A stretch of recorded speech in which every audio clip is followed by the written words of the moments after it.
Nandito na naman tayo ngayon sa gubat. At tayo ngayon ay maghahanap o mangunguha tayo ng pulot. Hanapin lang natin dito kung saan mayroong laman.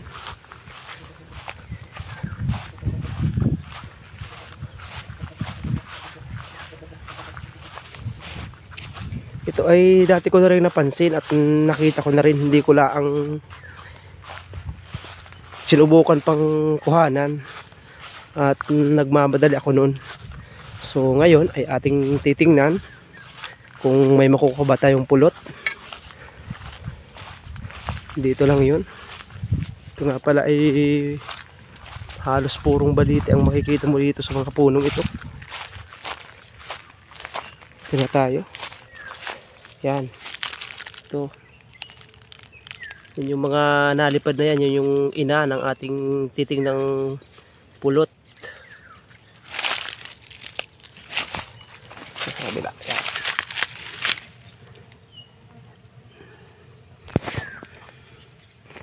Yan. Ito yung kanilang talagang daanan, pinakabahay.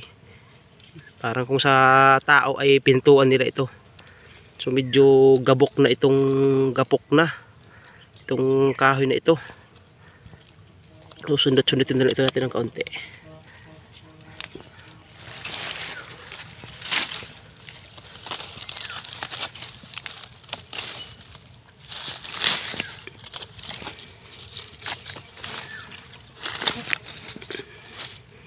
Yan, kung papansin nyo, gato na. Halos talagang yan. Hindi lang bahay. Ito'y masakit din mga gat. Ang maganda lang dito, kapag sa ganitong oras mo kinuha, tanghali, yung naiinitan sila, eh hindi ito masyadong nangagat. Pero depende rin dahil may iba't ibang klase ng ganitong pinagkukunan ng pulot na masyadong matapang. Meron namang hindi naman kasino. Yan, ito na. Talagang gato na yung kanyang pinagtirhang kahoy. Kaya madali nang mabuksan.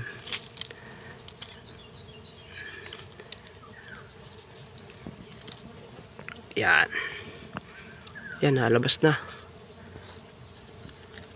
Oops. Yan. Linisin muna natin ng konti.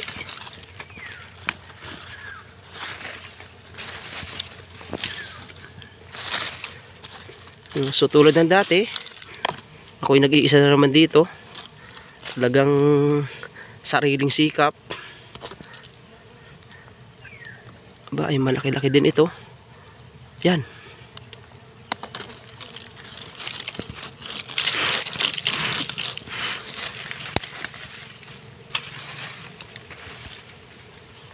Yeah, yan. Liliparan na. Parang mabait ang pagkaano nito, hindi gaano kasi nung nangangagat. Kung yan papansin nyo, yan. Ito yun. Hindi lang gaano makita at ang lakas ng sinag ng araw.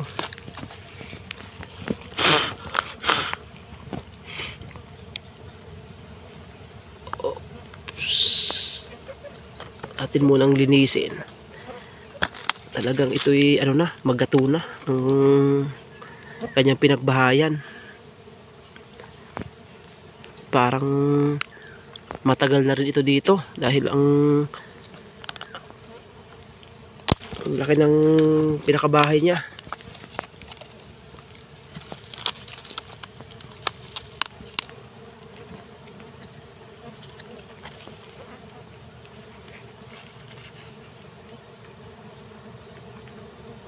Yan, nangangagat na din. Sisimula na din mga gat sa akin. Bubulabog na ang kanilang bahay.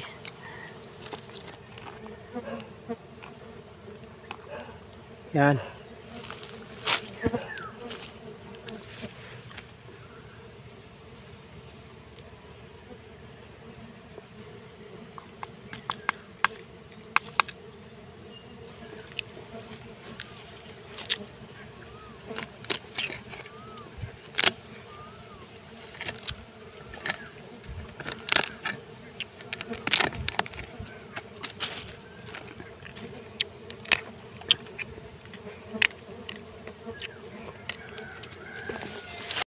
Ayan, nandito tayo sa may bandang likod.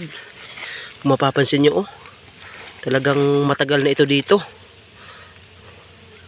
Dahil, yan, may bayod pa. Tingnan nyo naman, oh. Talagang punong-puno niya yung isang malaking butas na ito. Yan. Yan na yung pinakapulot niya. Yan. Yan, natagas na. Yan, oh. Natagas na eh.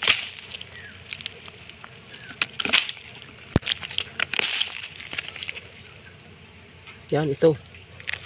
Yan, natagas na. Sayang, pero ito hindi talaga talagang mabubutas at mabubutas. Pipiliin na lang natin yan mamaya. Hindi lang gasinong makita at gawa ng tingkad ng araw. Dahil ito hindi gasinong nangagat kapag ganitong katingkaran ng araw. Hindi ko din alam kung anong paliwanag kung bakit hindi sila nangagat. Pero kapag sa umaga o kaya hapon ka na kumuha, yung wala ng araw, talagang ikay pupupugin ng mga ito. Kaya sabi sa amin dati ng aming mga matatanda sa una, pag daw kukuha ng ganitong pulot, kalagitnaan ng araw o yun, tanghali, pag daw masobrang tingkad ng araw ay hindi sila gasinong matapang.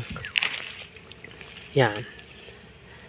At isa din sa bilin, dahil ito ay pwede ulit mapakinabangan pagkatapos ng ilang taon, dapat daw ay hindi kinukuha yung kanilang mga itlog, yung magiging panibagong nito, para hindi sila aalis dito.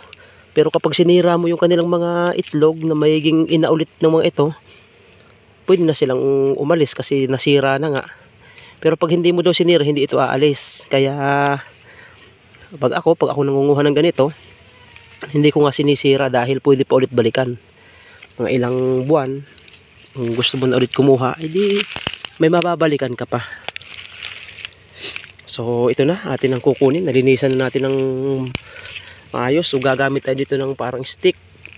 Binali ko lang na ng puno. Ang masama lang dito yung naglahok na isa ang bitbit nating nalagyan eh.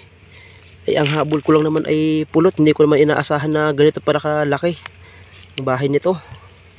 Tingnan mo, ating bubutasin. Yan, nagtutuluan na eh. Yan, ito na yun. Yan. Masyadong matingkad ang sikat ng araw. Yan. Yung ganito, yung iba ay ginagawa na itong negosyo eh. May mga nag-aalaga sila ng mga bina ito. Tapos kung magaling kang mag-alaga, pwede mo rin itong pagkakitaan dahil maraming pakinabang ito. Ito'y walang halong chemical. Kaya ay pagkataas ng ilang buwan, mayroon ulit itong laman. Napakatamis nito.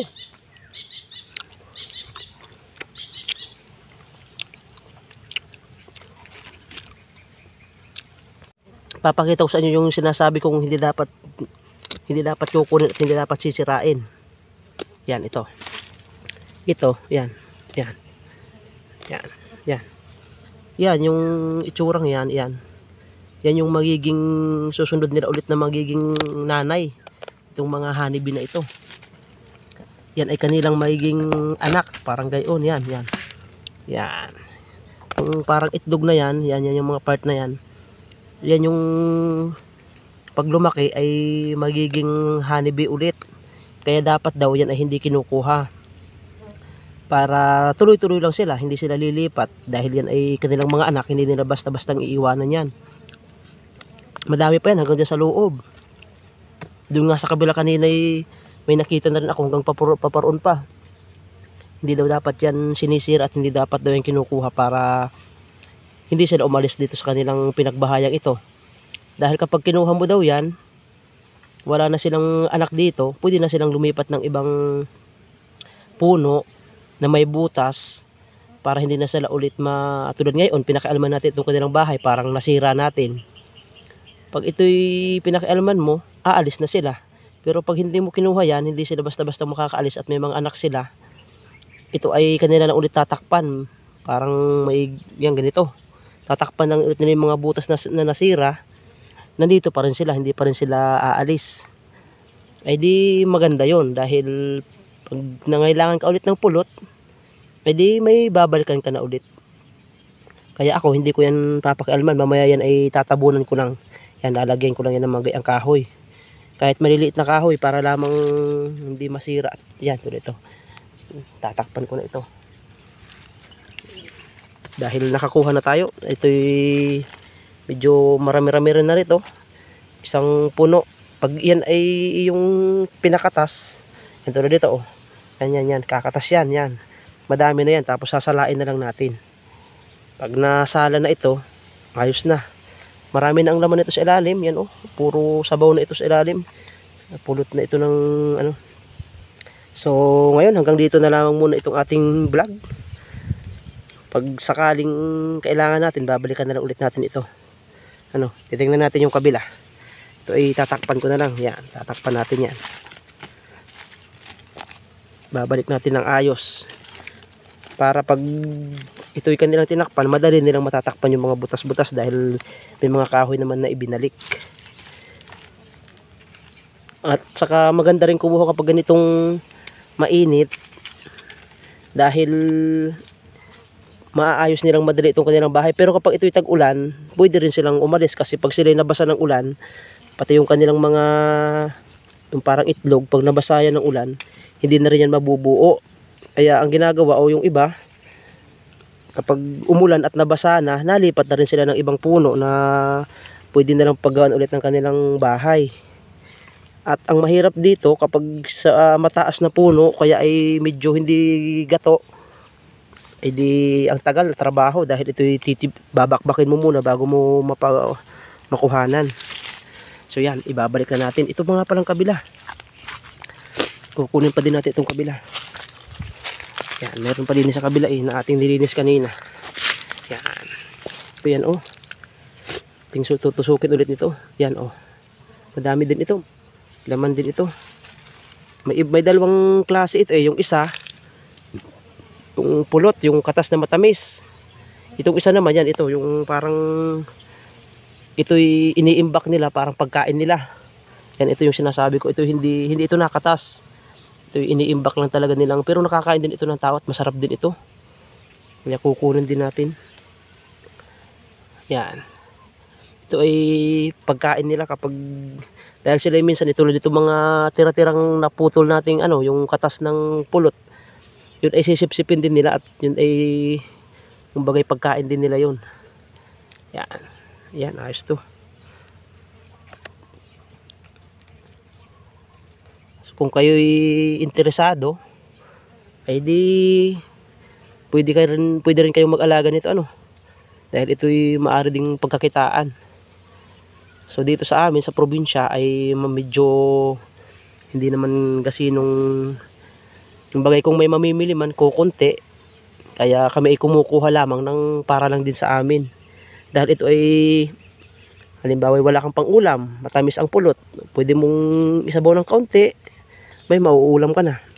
So yan, marami pa ring tira, hindi na natin kukunin yan, tatabunan na lang ulit natin yan. Dahil medyo marami na yung ating nakuha, kung para sa akin lang at sa aking pamilya, ay pwede na.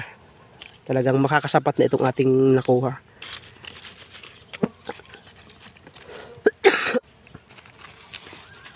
Ayan. Tatakpan na lang ulit natin ito. Sana kung sino man ang susunod, kung may makakakita nito, ay huwag sanang kunin lahat. At sana ay ayusin din ang balik, tirahan, para kung may susunod na kukuha ay di mapapakinabangan. Yan. Babalik natin yan. Ubo, konti lang, kay Bilbao. Yung tamis ang yung kunin. Yan eh. Nangangagat yan. Ha? Hindi nangangagat. Sa puno. Patagal ko na rin yung... Anong puno yan? Hindi ko alam po anong puno yung Kay Bilbao. Lagyan mo lang lahat yan para masala. Okay, pigain mo. Hindi rin naman nakakain naman yung laman yan. Nakakain to. Hindi na sana ng ayos.